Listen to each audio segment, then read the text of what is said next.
Nosotros somos el equipo 10 y vamos a hablar sobre el tema de la mecánica. La mecánica se puede definir como la ciencia física que describe las condiciones de reposo o movimiento al aplicarles cierta fuerza a estos objetos. La mecánica se divide en tres partes: la de cuerpos rígidos, la de cuerpos deformables y la de fluidos. La primera, la de cuerpos rígidos, se divide en mecánica. La mecánica se divide en tres: la de cuerpos rígidos, la de cuerpos deformables y la de fluidos. La de cuerpos rígidos se divide en dos partes: estática y dinámica. La estática estudia los cuerpos en reposo y la dinámica, por lo contrario, los cuerpos en movimiento. Los cuerpos deformables, como su título lo dice, son los cuerpos que al aplicarle cierta fuerza cambia su forma original. Y la de fluidos se divide en compresibles e incompresibles. Los fluidos compresibles son los que al aplicarles fuerza disminuye su volumen.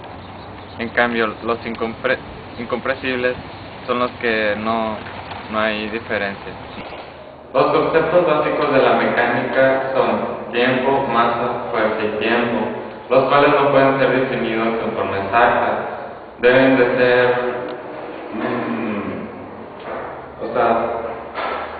deben aceptarse de acuerdo a nuestra intuición y experiencia. El concepto de espacio se asocia con la noción de posición de un punto P. Para definir un evento no es suficiente solo saber la posición dentro de un espacio, sino saber también el tiempo del evento. El concepto de masa tiene la función de caracterizar y comparar El concepto de masa tiene la función de caracterizar y comparar los cuerpos en base a ciertos experimentos fundamentales. Por ejemplo, si tenemos dos cuerpos con la misma masa, serían atraídos de igual forma al centro. Una fuerza representa la acción de un cuerpo sobre otro y puede ser de contacto directo o a distancia. De distancia es el ejemplo de fuerzas gravitacionales o magnéticas. 2, 3. Una fuerza se representa por su punto de aplicación, magnitud y dirección, lo que se representa por un vector.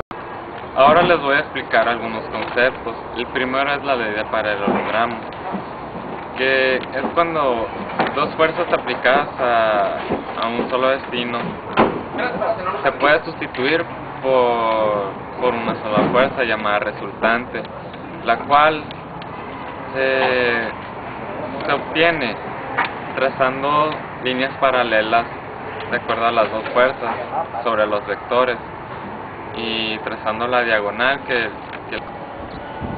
el principio de transmisibilidad es cuando a un objeto se le aplica cierta fuerza y del otro lado se ha opuesto otra fuerza.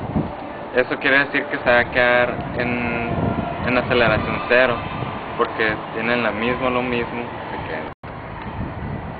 Las tres leyes fundamentales de Newton fueron hechas por, obviamente, Isaac Newton a finales del siglo XVII.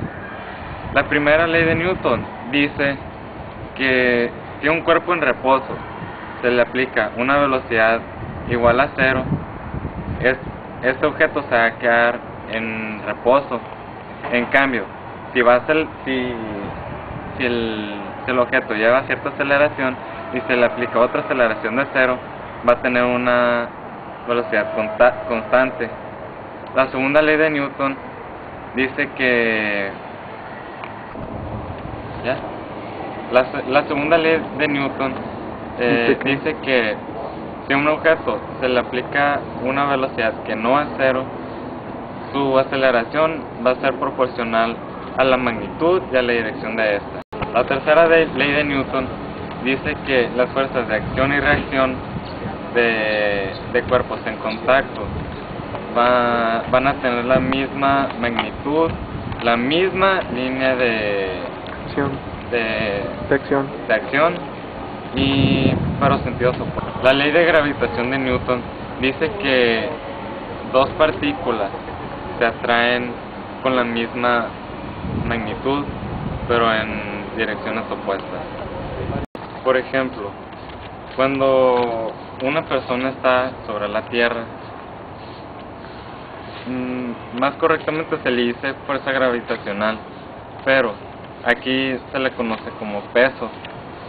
En cambio, si nos vamos al espacio, allá se dice que tenemos un peso. Los tres principios fundamentales que ya mencioné se basan en la evidencia experimental, pero a excepción de la primera ley de Newton y del principio de transmisibilidad, son independientes y no se pueden calcular matemáticamente de los demás.